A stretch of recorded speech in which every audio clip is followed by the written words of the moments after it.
45 years, for 45 years, the United States Supreme Court has recognized the college's freedom to decide how to build diverse student bodies and to meet their responsibility of opening doors of opportunity for every single American.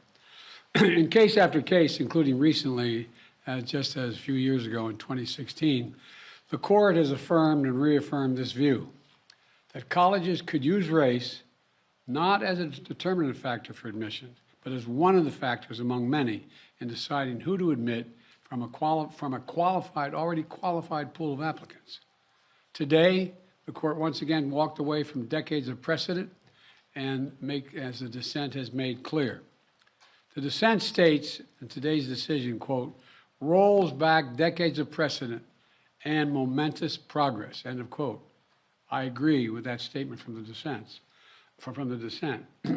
The court has effectively ended affirmative action in college admissions, and I strongly disagree with the court's decision. You know, I've always believed that one of the greatest strengths of America, you're tired of hearing me say it, is our diversity, but I believe that.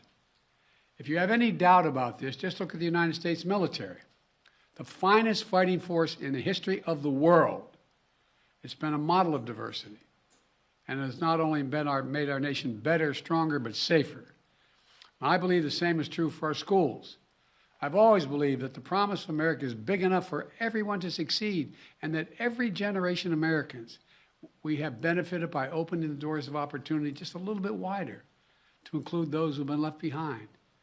I believe our colleges are stronger when they are racially diverse.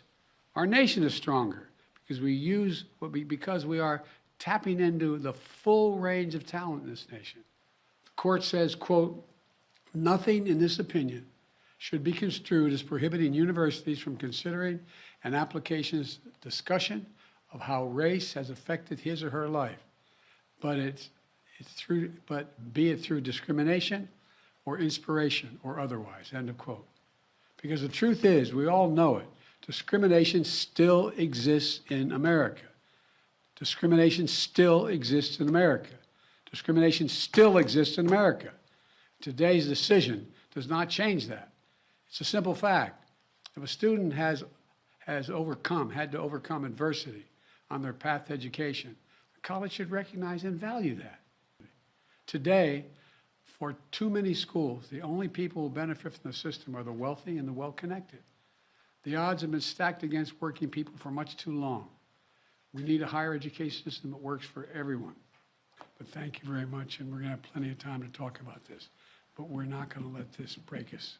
Thank you. President Biden, the Congressional Black Caucus said the Supreme Court has thrown into question its own legitimacy. Is this a rogue court? This is not a normal court. Should there be term limits for the justices, sir?